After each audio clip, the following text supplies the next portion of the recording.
Assalamualaikum warahmatullahi wabarakatuh. Waalaikumsalam warahmatullahi Alhamdulillahi rabbil wabarakatuh. alamin wa bihi nasta'in ala umuri dunya waddin. Asyhadu an la ilaha illallah wahdahu la syarika lah wa asyhadu anna sayyidina Muhammadan abduhu wa rasuluhu alladzi la nabiyya ba'dah. Allahumma shalli ala sayyidina Muhammad wa ala ali sayyidina Muhammad. Bapak Ibu yang dimuliakan Allah Subhanahu wa taala, sidang jemaah maghrib yang sedang dimuliakan Allah, pada kesempatan kali ini insyaallah kita akan mendengarkan ceramah agama, ya, lagi-lagi kajian sejarah Nabi Muhammad sallallahu alaihi wasallam yang akan dibawakan oleh al-ustaz kita, Ustaz Dr. Agi Wahyu Ali MHub, selaku dosen dari UIN Imam Bonjol Padang. Untuk mempersingkat waktu, mari sama-sama kita persilakan kepada al-ustaz, kami persilakan dengan segala hormat.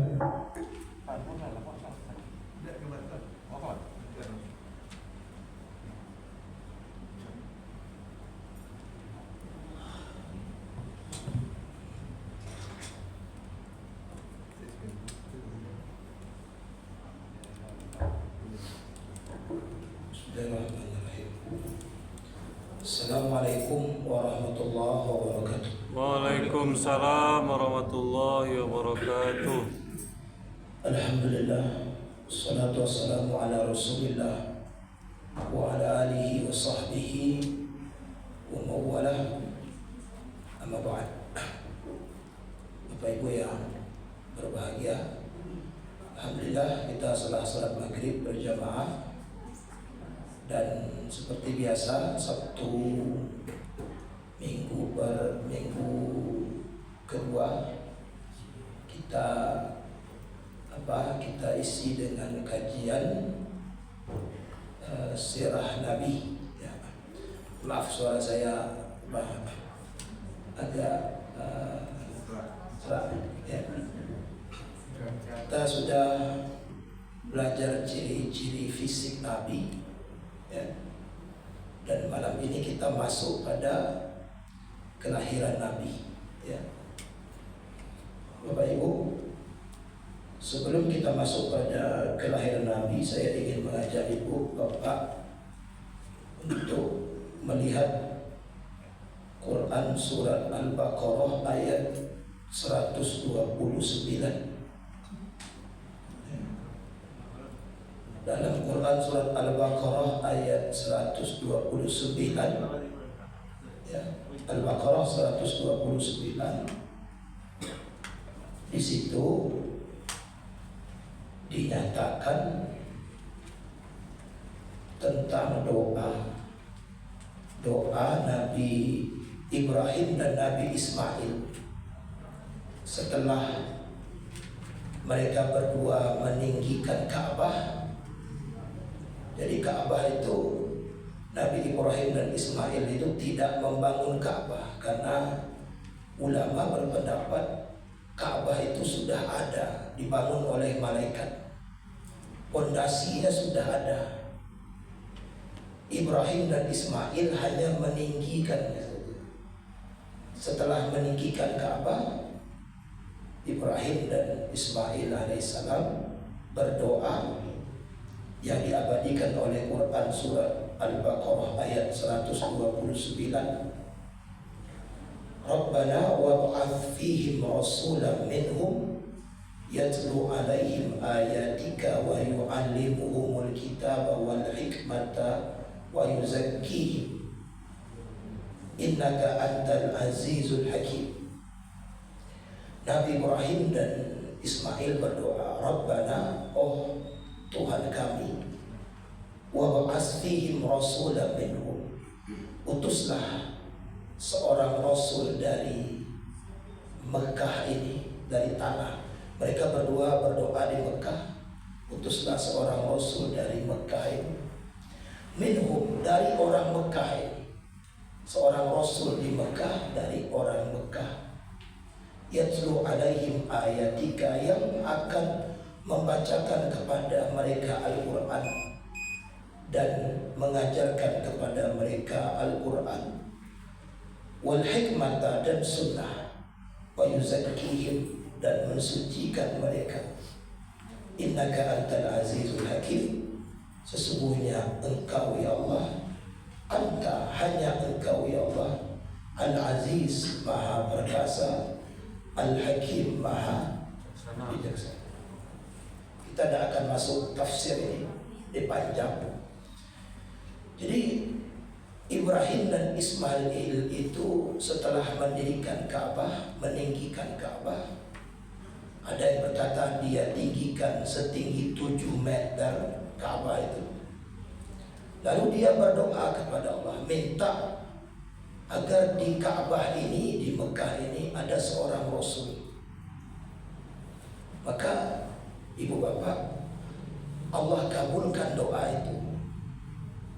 Allah kabulkan 2500 tahun kemudian. Nah, saya berhenti di sini dulu. Jadi 2 orang nabi yang soleh, yang alim, bahkan yang satu bergelar Khalilullah, sahabat Allah.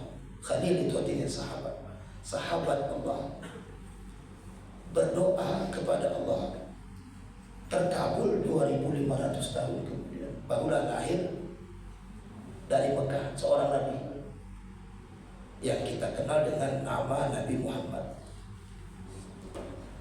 Dari mana 2500 tahun?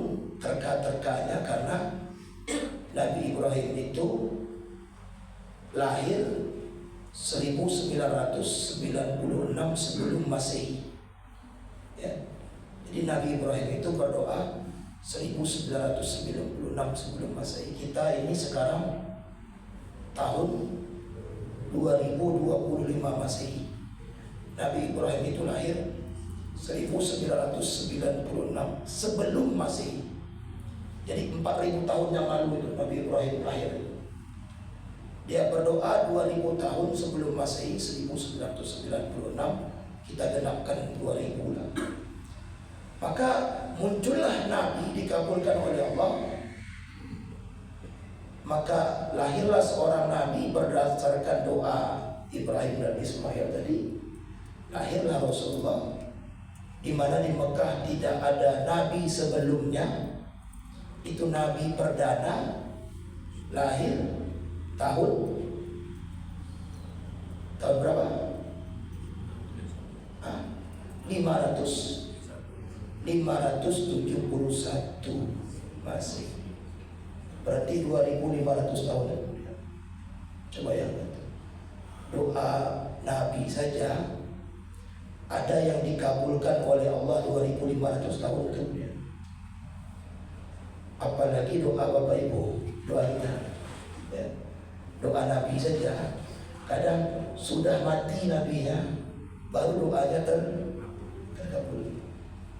Nah, saya sering ambil hikmah dari sini bahwasanya doa itu tidak masalah yang paling cepat. Kalau yang paling cepat terkabul itu, kalau bangga kita, doamu sampai terkabul berarti Allah sayang sama kamu. Yang paling cepat terkabul dalam Quran itu doa siapa? Doa iblis. Iblis berdoa kepada Allah, langsung dikabulkan Allah. Dalam Quran surat Al-A'raf ayat 14 itu doa iblis. Dalam Quran surat Al-A'raf ayat 14, iblis berdoa, qala anzirni ila yaumin yub'atsun Allah. Tangguhkan kematianku sampai hari kiamat, panjangkan umurku sampai hari kiamat. Kata Allah, innaka minal muntazirin, innaka minal munzirin. Ya, aku tangguhkan. Jadi kalau cepat-cepat dikabulkan, doa iblis juga cepat dikabulkan. Ya. Doa Ibrahim pada 2500 tahun dikabulkan.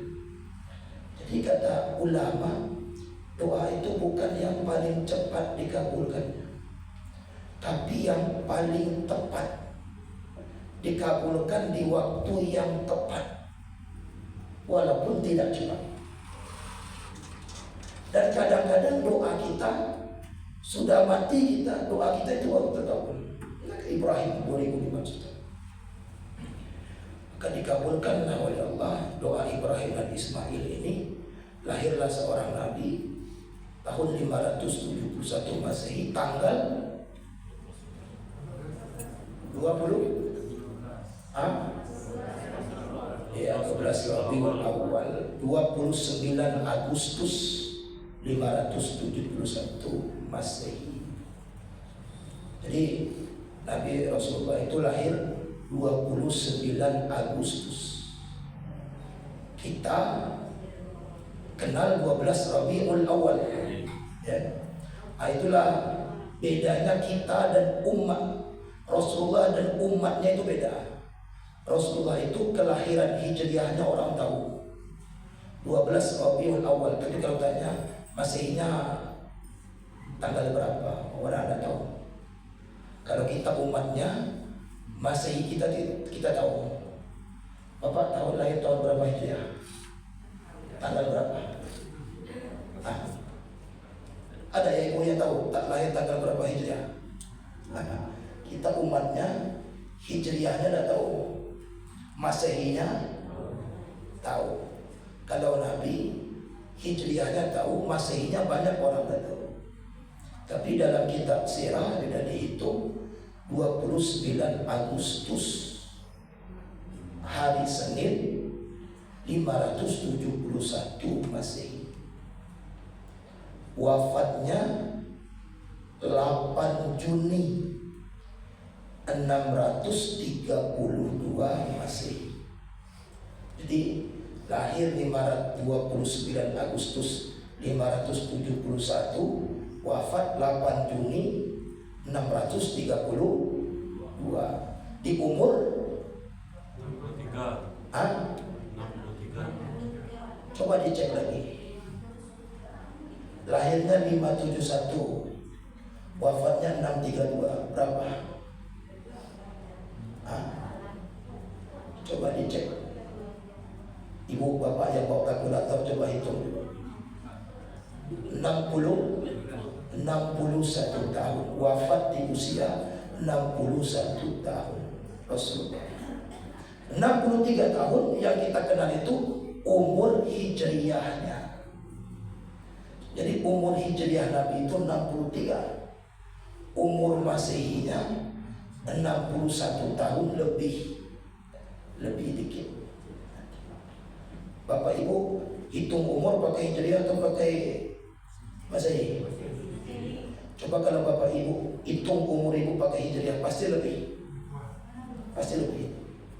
Yang umurnya 60 pasti 61, 62 lebih. Maka yang 63 itu umur hijriyah Nabi. Yang umur Nabi secara Masehi itu 61 tahun. Baik rahmat Allah, karena ini Nabi terakhir, Allah pilihkan tempat terbaik di Mekah. Bapak Ibu, kalau ingin jadi perhatian orang, berdiri di pojok atau di tengah? Maka Allah pilihkan Nabinya lahir di tengah, tempat di Mekah yang kita kenal sekarang dengan Timur Tengah. Memang di tengah, Timur Tengah. Tengah dari Timur Tengah adalah Mekah. Allah pilihkan di bulan yang terbaik. Bulan terbaik, bulan Rabiul Awal. Ustaz, nak Ramadan bulan terbaik. Dulu Ramadan itu orang tidak suka. Ramadan itu menjadi terbaik setelah turun Quran. Jadi Quran turun di bulan Ramadan, baru Ramadan menjadi bulan terbaik. Dulu orang tuh nggak suka dengan Ramadan, karena Ramadan itu secara bahasa artinya musim panas. Ramat itu artinya membakar. Ramadan itu membakar yang sempurna. Dan musim panas di Arab itu tidak sama dengan musim panas di Padang. Panas sekali. Itu ada kawan di Arab, sekolah di Arab, minum air 12 botol itu tidak pipis-pipis. waktu musim panas. Minum air aku aduh kali botol gadang wah. Dak kajamban. Kamu bayar gitu ya. Ngomong panas kan. Tidak Allah pilihkan bulan Ramadan karena panas. Tidak Allah pilihkan bulan Jumadil Ula karena dingin. Jumat itu dingin, Jumud itu beku. Maka Jumadil Ula itu beku. Ada bulan di mana udaranya tidak panas, tidak dingin, sejuk saja. Namanya musim semi. Nah, musim semi itu dalam bahasa artinya Rabiul Awal, awal musim semi, di mana udaranya sejuk. Allah pilihkan Nabi ini lahir di waktu di mana udaranya sedang baik-baik. Allah pilihkan di suku yang terbaik. Di Ka'bah itu yang terbaiknya adalah paling dekat rumah orang dari Ka'bah, paling mulia derajatnya. Itu cara mengukur dulu tuh, yang paling mulia mana, yang paling dakik rumahnya ke Ka'bah paling mulia. Dan suku yang paling dekat dengan Ka'bah itu tempat tinggalnya suku Quraisy. Maka Allah pilihkan yang Quraisy. Yang Quraisy ini ada dua keluarga besar. Pertama Bani Umayyah, yang kedua Bani Hashim. Yang Bani Umayyah itu orang-orangnya pintar-pintar dan ahli-ahli politik, politikus dan pintar-pintar Bani Umayyah. Yang Bani Hashim ini orangnya gagah-gagah, jujur-jujur. Kalau bapak ibu jadi Tuhannya, taruh di mana nabinya? Kalau bapak ibu jadi Tuhan, yang satu Bani Umayyah, orangnya pintar-pintar, ahli politik, politikus. Yang satu Bani Hashim, jujur-jujur, ganteng-ganteng. Kalau kita jadi Tuhannya, utus nabinya dari Bani Hashim atau Bani Umayyah? Allah pilih yang Bani Hashim. Allah tak mau taruh nabinya di orang yang pintar-pintar, politikus. Ya. Allah tak mau taruh. Kalau iya, Allah akan pilih Bani Umayyah. Karena orang Bani Umayyah ini pintar-pintar, ahli politik, politikus itu banyak dari Bani Umayyah. Allah tak suka yang ini. Ya. Tapi jangan dikaitkan dengan politikus kan.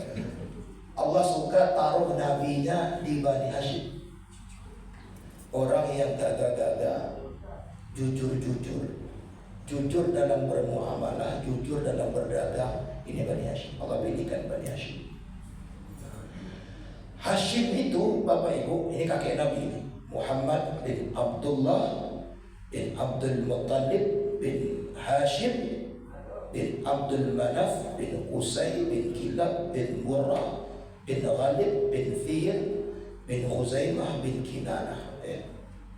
Orang hafal semua itu. Orang Arab itu kelebihannya dia hafal nama kakek-kakek. Apa nama kakek tahu? Bapaknya kakek? Tahu. Kakeknya kakek? Tahu ya? Hebat apa ada berarti? Itu orang itu kalau orang Arab tuh sampai 20-30 tahun dia semua. Ya. Nah, Hashim itu kakek Nabi itu namanya sebenarnya Amru. Hashim itu gelarnya. Karena begitu banyak orang namanya Amru di situ, maka dipanggil orang yang dengan gelarnya. Sama dengan kita itu kalau di Padang itu banyak orang namanya Buyong. Padahal namanya bukan Buyong, tapi panggilannya Buyong. Kenapa? Tuh, banyak sekali nama orang Buyong. Nah, Amru itu nama sebenarnya. Gelarnya Hashim. Hashim itu artinya peremuk roti. Jadi kakek Nabi itu orang yang suka meremukkan roti. Apa maksudnya? Orang Arab itu bapak ibu, dia itu makanan pokoknya itu roti dari gandum. Jadi kalau mau makan rotinya itu besar, diremukkan ke piring baru. Artinya kakek Nabi itu suka menjamu tamu. Jadi orang kalau pulang, kalau dari jauh-jauh datang ke Mekah, pasti kalau lapar perutnya dia ke rumah Hashim. Situ dijamu tamu gratis. Dan memang orang dulu kalau dalam perjalanan pasti perutnya lapar. Kenapa?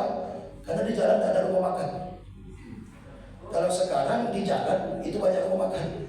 Jadi tamu kadang-kadang datang itu sudah makan dia. Nah makan Pak, ada makan di jalan tadi.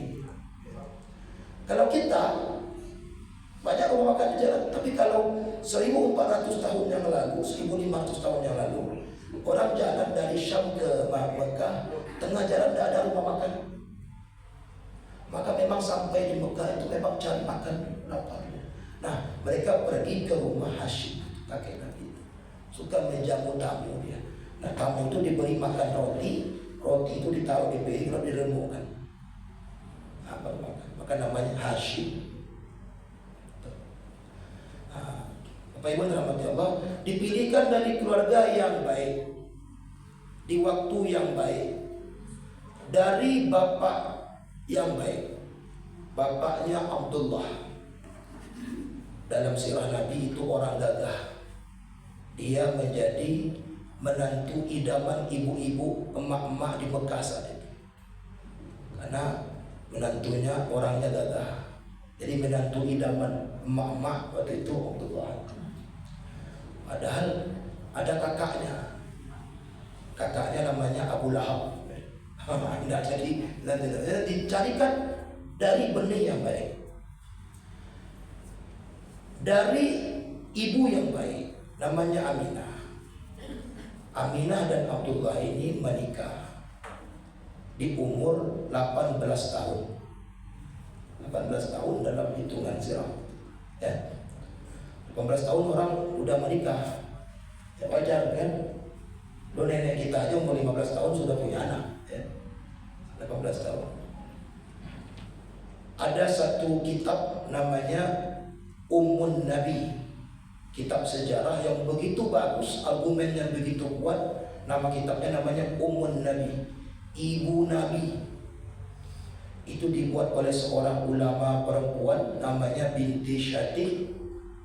Dia buat sejarah tentang ibu dan bapak Nabi.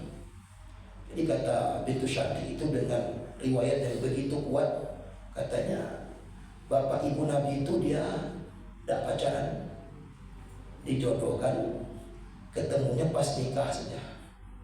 Semua orang dulu kan kalau kan kamar nikah sebut-sebut. Itu bapak dari Nabi itu Abdullah dan Aminah bertemu pas nikah bulan madu 12 hari. 12 hari, hari ke-13 Abdullah pergi ke Syam, dan itu terakhir sehingga Abdullah wafat dalam perjalanan ke Syam dan wafat di Madinah. Jadi ketemu cuma 12 hari itu. Bulan madu 12 hari. Bahkan dalam kitab Ummun Nabi itu Aminah meriwayatkan berucap, bahkan dia sudah lupa dengan wajah suaminya karena ketemu cuma 12 hari. Dulu tidak ada foto. Kalau sekarang maaf, kalau suami ibu meninggal bisa lihat fotonya, tidak mungkin lupa. Kalau dia punya Facebook, dia bisa lihat Facebooknya, ya. Kalau ada YouTube bisa lihat YouTube-nya, kan? Bisa ada visualisasi yang bisa kita bayangkan. Kalau dulu foto tak ada, Facebook tak ada, Instagram tak ada, TikTok tak ada, foto hitam putih pun tak ada. Aminah cuma bersama Abdullah, ketemu langsung menikah, 12 hari bersama, pergi, dan itu terakhir kali dia lihat, sehingga dia sudah lupa wajah suaminya. Tidak bisa ingat lagi, karena satu-satunya memori yang tinggal adalah di otaknya saja. Dia sudah lupa wajah suami saya. 12 hari.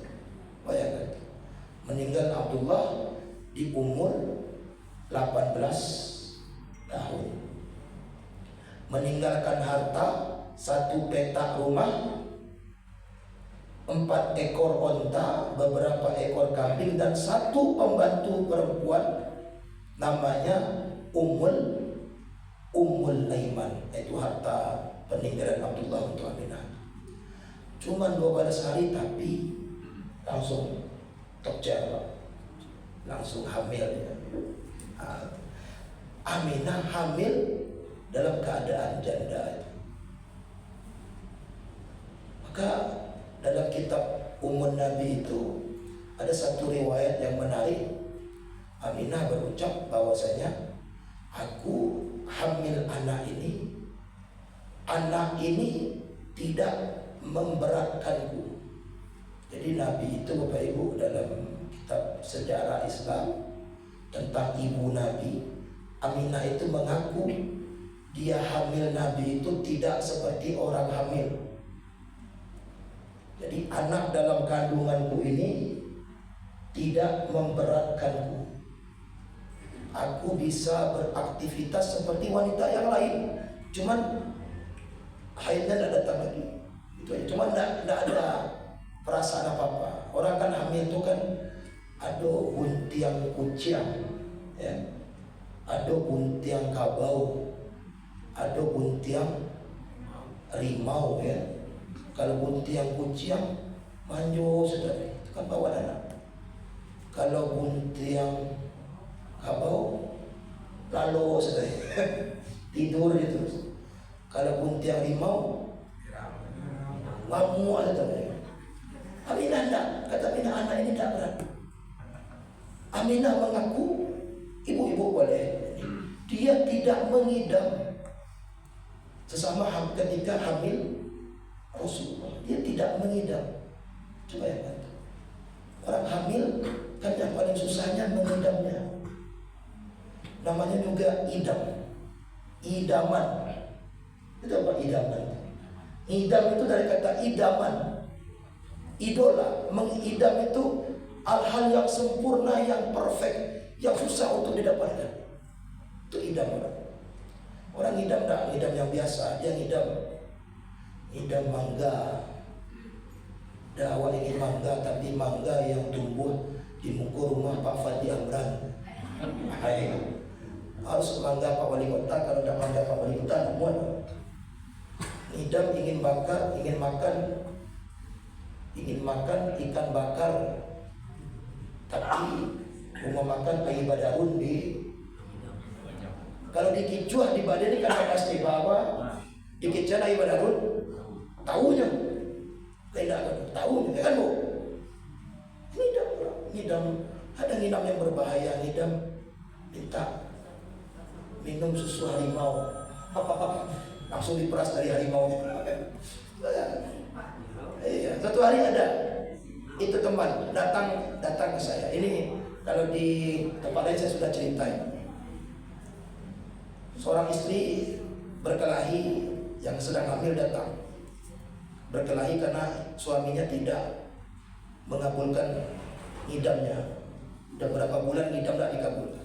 Ya kita nasihat, ya dikabulkanlah istri. Yang ngidamnya parah Ustaz. Apa itu? Ngidam ingin makan malam dengan mantan pacarnya. Nah, itu kan. Tahu jadi itu kan. Nah, jadi ada idaman yang Aminah itu tidak mengidam. Dalam kitab Ummun Nabi itu pengakuan Aminah sendiri, dia tidak mengidam. Itu membuat dia bisa stabil hamil ditinggal oleh suaminya yang wajahnya pun dia sudah lupa. Banyak orang yang hamil dia sudah lupa karena tidak ada foto, tidak ada, cuma 12 hari itu. Ya. Pak Ibu yang dirahmati Allah, Aminah, kata Aminah ini pengakuan Aminah nih, yang dibuat oleh binti Syati itu dengan riwayat. Dari mana dia dapat riwayat? Itu orang alim, perempuan hebat itu binti Syati, ahli hadis. Katanya begini, setiap malam Aminah itu ada suara terngiang-ngiang di telinga. Itu yang namanya ilham. Jadi orang biasa itu dapat wahyu. Orang Nabi dan Rasul itu dapat wahyu. Nah, untuk orang biasa namanya ilham. Itu bedanya wahyu dan ilham. Kalau wahyu itu untuk Nabi dan Rasul, Informasi langit kepada Nabi dan Rasul namanya wahyu. Informasi langit kepada orang biasa namanya ilham.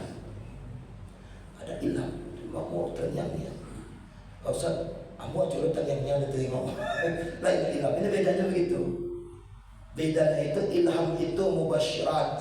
Kata Nabi, wahyu itu terputus kecuali mubasyirat dalam bentuk ilham itu.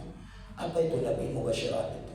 Ilham mubasyirat dari Allah itu ke orang biasa itu, kata Nabi, itu adalah insting dan perasaan orang beriman ketika imannya sedang tinggi. Insting orang soleh ketika cintanya sedang tulus. Jadi kalau cinta kita sedang tulus, itu ada aja insting kita itu. Nah, biasanya benar. Nah, itu biasanya informasi langit dalam bentuk ilham kepada kita. Biasanya tuh ibu-ibu biasanya tuh. Cinta yang paling tulus itu cinta ibu kepada anaknya itu tulus. Kalau cinta bapak kepada anaknya masih tanda tanya. Apalagi cinta bapak pada istri tanda tanya. Tapi yang paling tulus itu cinta ibu kepada. Kadang-kadang tulus cinta ibu itu dapat ilham dari langit. Seorang ibu ketika anaknya sakit di rantau, perasaannya di kampung tidak enak. Mau dikako ayah jatuh pecah kali, biar rata, padahal tak lama. Kata ibu, dah lama perasaan ambo dah. Cuma telepon anak di Jakarta, dah teleponnya banyak. Awak dah mama pun depatilah. Perasaan aman tak lama dah 2 hari kok. Begitu ya Bu ya. Itu tuh ilham itu. Informasi langit kepada ibu karena cinta kita tulus. Cinta Aminah itu tulus kepada bayinya, maka dapat ilham. Kata Aminah begini, ilham itu setiap malam dia ada terngiang, kuat ya Aminah, engkau mengandung penghulu umat ini ya Aminah. Kuat ya Aminah, engkau mengandung penghulu umat ini. Itu terngiang dalam Aminah. Maka dia tegar dalam hamil Nabi dalam keadaan sendirian janda. Itu yang membuat Aminah. Maka sampai Rasulullah lahir, lahirnya berdebat ini ulama, apakah Senin malam atau Senin subuh? Yang paling kuat itu pendapatnya Senin subuh. Senin subuh. Ada yang lahir Senin subuh itu. Saya alhamdulillah Senin subuh saya lahir. Di bulannya Januari ya. Kalau Nabi bulannya Agustus ya. Senin subuh lahir. Ada menurut riwayat ada 2 orang yang mendampingi Aminah lahir. Tapi menurut Aminah ada 4 orang. Menurut orang yang melihat ada 2 orang yang mendampingi Aminah. Tapi menurut Aminah ada 4 orang. Beda-beda. 2 orang itu adalah pertama bidannya. Jadi ada dukun beranaknya, namanya Asy-Syafa namanya. Asy-Syafa. Asy-Syafa itu artinya penyembuh. Jadi bidan Nabi itu dukun beranaknya, bukan bidan seperti sekarang. Dukun beranaknya apa dia? Sudah ya? Cepat sekali ya. Asy-Syafa itu pertama, perempuan. Yang kedua yang mendampingi Aminah adalah pembantu perempuannya yang ditinggalkan oleh suaminya Abdullah, siapa namanya? Ummul Aiman. 2 orang. Dua-duanya perempuan. Jadi ibu-ibu, Nabi kecil itu lahir ke dunia, dia buka matanya, makhluk yang dia lihat pertama adalah perempuan. 2 orang mendampinginya.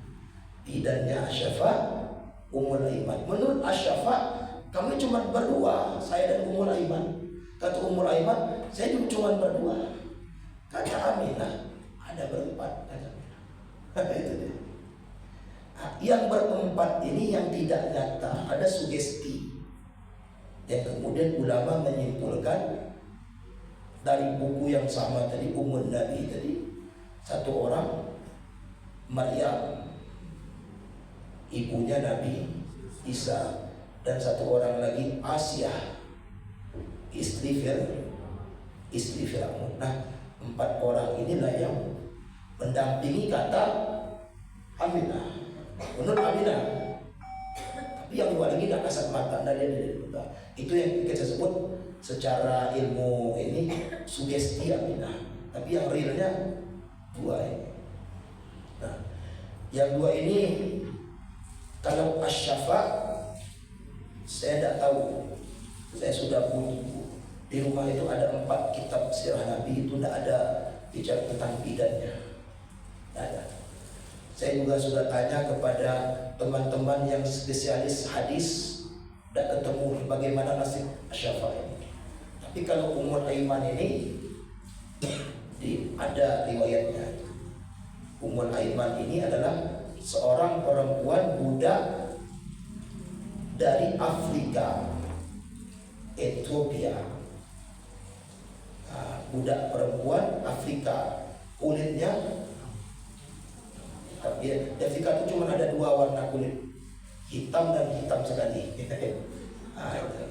Ya, jadi dia budak perempuan hitam dari Afrika di tengah lautan perempuan Arab yang cantik, sehingga Ummul Aiman ini sampai dia sudah berusia lanjut tidak ada jodohnya, karena tidak mau orang yang mau nikah dengan dia. Siapa sudah dari Afrika, budak perempuan juga. Ini yang disebut oleh Nabi. Ditanya siapa itu Ummul Aiman, Nabi menjawab, ummi ba'da ummi. Ummul Aiman adalah ibu setelah ibu. Jadi budak perempuannya sudah dianggap oleh Nabi sebagai ibu setelah ibunya. Itu Nabi. Nabi itu memuliakan pembantunya. Udah dipanggil ibu begitu, ibu. Maka ini masyhur riwayatnya, saya sudah sampaikan di Surah Gadang, sudah sirah Nabi Pak ya, di beberapa itu.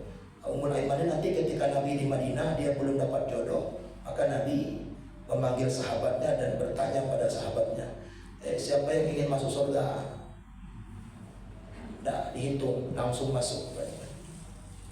Apa jaminannya Nabi? Aku jaminannya, aku beri syafaat.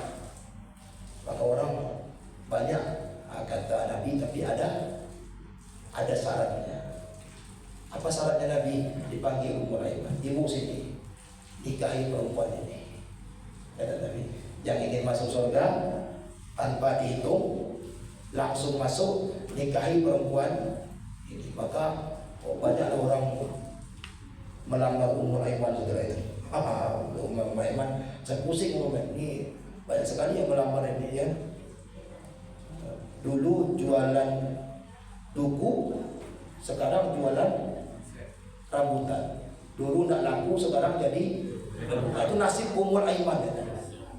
Maka dipilihkan oleh Nabi. Pannya umat manusia akan dipilih banyak kan Nabi.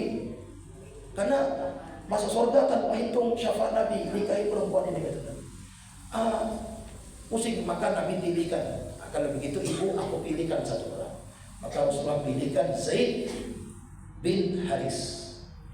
Menikahlah Ummul Aiman dengan Zaid, lahirlah anaknya Usamah bin Zaid. Usamah bin Zaid ini dalam banyak riwayat Nabi kalau duduk, kalau di awal kalau sedang duduk di lapau Nabi itu duduk di lapau kan kaki paut terbuka itu. Paut sebelah kanan didudukkan oleh Nabi cucunya Hasan dan Husain. Paut sebelah kiri didudukkan oleh Nabi Usamah bin Zaid anak umurnya. Jadi 3 anak sekali duduk di atas paut Nabi itu. Begitu sayangnya Nabi kepada anak dari Ummul Aiman. Itu kisah Ummul Aiman saya dapat.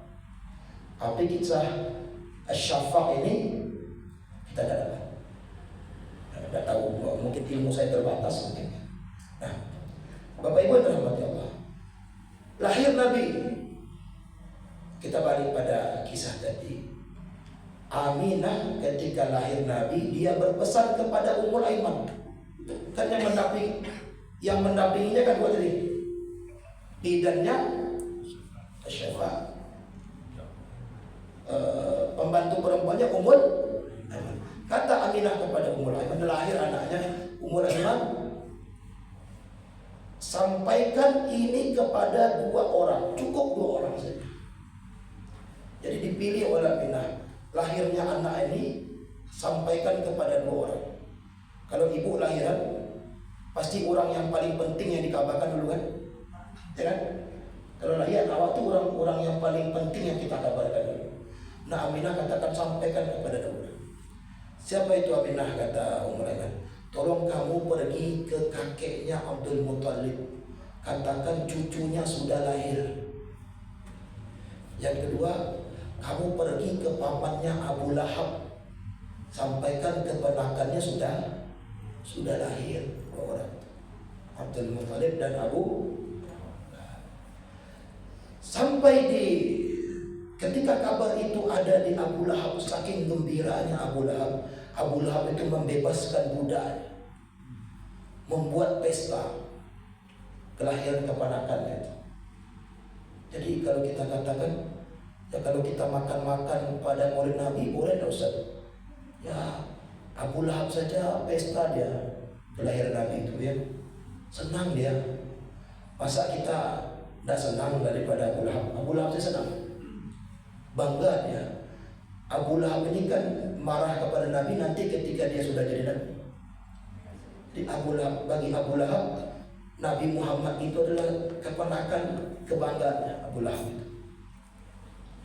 Ketika sampai pesan ini kepada Abdul Muttalib, Abdul Muttalib bergegas ke tempat Aminah. Sampai di Aminah, ya kira-kira dialognya saya bahasakan bahasa Indonesianya, bahasa Minang lah, tapi ada dialog Arabnya. Ya mungkin kita contoh juga, kita kan ngerti juga Bapak. Kata Abdul Muttalib begini, Aminah, bisa tak ambo pinjam anak kau sebentar? Anak yang masih merah itu Abdul Muttalib pinjam. Aminah karena percaya dengan Abdul Muttalib ini ayah dari suaminya yang dia pun sudah lupa wajahnya. Kata Aminah, bawalah ya, ayah mertuanya kan, bawalah ya. Diambil oleh Abdul Muttalib, si kecil yang masih merah ini. Kemana Abdul Muttalib pergi? Dia pergi ke dalam Ka'bah. Karena kunci Ka'bah itu dia Abdul Muttalib. Abdul Muttalib itu garis Ka'bah, dia juru kunci Ka'bah. Dia masuk ke dalam Ka'bah, keluar dari Ka'bah, dia bawa anak ini dan berkata, ini hai penduduk Makkah, ini cucuku, aku beri namanya Muhammad. Jadi dalam riwayat yang memberi nama Muhammad itu adalah kakeknya Abdul Muttalib setelah berada di dalam Ka'bah membawa cucunya. Kata orang, dari mana kau dapat namanya Muhammad itu? Dari dalam Ka'bah. Aku mendapatkan ilham dari dalam Ka'bah. Jadi lagi-lagi ada ilham dari langit kepada Abdul Muttalib. Karena cintanya tulus kepada cucunya, maka diilhami oleh langit, beri nama anak ini Muhammad. Yang mana Bapak Ibu, tidak ada nama orang Muhammad sebelumnya. Kalau Amru banyak orang, Amru banyak, Ubay banyak, Umar banyak, Abu jangan kan di Arab, di sini aja banyak, Abu Janda ada sini kan, Abu banyak. Jadi nama lain itu banyak, ya. Tapi kalau nama Muhammad, the first, perdana, the first ya, pertama Muhammad. Coba carilah, ada tak orang nama Muhammad sebelum Nabi Muhammad? Ada, itu perdana. Muhammad terambil dari huruf Ha, Mim, Dal, yang artinya terpuji. Muhammad adalah asyiddah dari kata Ha, Mim, Dal itu. Jadi Muhammad itu artinya orang yang melakukan perbuatan terpuji berkali-kali dan dipuji berkali-kali, itu namanya Muhammad. Ada nama orang Mahmud. Mahmud itu artinya, ini maaf nih, ada nama orang Mahmud di sini. Ulang alhamdulillah. Orang yang melakukan perbuatan terpuji satu kali, dipuji satu kali, namanya Mahmud. Jadi kalau Mahmud itu sekali saja. Kalau Muhammad berkali-kali dan dipuji berkali-kali. Kalau yang paling terpuji namanya Ahmad. Kalau yang maha terpuji Hamid. Allah menamai dirinya dengan Al-Hamid, Muhammad. Nah, Bapak Ibu dirahmati Allah, itu nama Nabi kita. Tercatatlah dalam Quran sebanyak 4 kali. Jadi nama Muhammad dalam Quran itu ada sebanyak 5 kali. 4 dalam bentuk Muhammad, 1 dalam bentuk Ahmad. Jadi dia 5 tuh. 4 kali dalam bentuk Muhammad, 1 kali dalam bentuk Ahmad. Jadi kalau Bapak Ibu tanya, ada tak nama Nabi Muhammad dalam Quran? Ada. Cuman 5 kali. Masih jauh dengan nama Maryam ya. Kalau Maryam berapa kali dalam Quran? Maryam. Surat Maryam, ada nama Maryam dalam Quran itu terulang sebanyak 34 kali. Banyak nama Maryam. Kalau nama Nabi Muhammad itu cuma 5 kali. Itu pun 4 dalam bentuk Muhammad, 1 dalam bentuk Ahmad. Nah itu dia kisah kelahiran Nabi. Hari ke-7 kakeknya menyembelih unta. Makanya akikah itu tidak wajib, tapi sunnahnya hari ke-7. Hari ke-7 kakeknya Abdul Muttalib menyembelih unta. Jadi dia tidak wajib. Nah, Pak Ibu dirahmati Allah, itu saya kira itu dulu ya. Ini sedikit tentang sejarah kelahiran Nabi Muhammad. Semoga bermanfaat. Bel keluarnya udah bunyi bermain. Ini saja, semoga bermanfaat. Aku qouli hadza Assalamualaikum warahmatullahi wabarakatuh. Waalaikumsalam warahmatullahi wabarakatuh.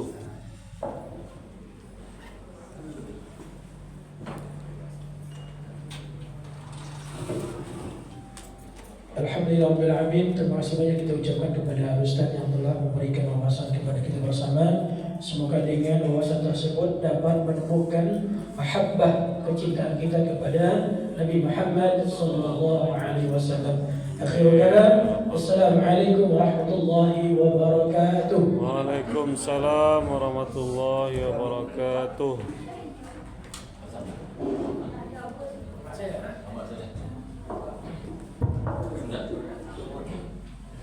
Kita kapan aja lagi. Allahu Akbar, Allahu Akbar. Asyhadu an la ilaha illallah.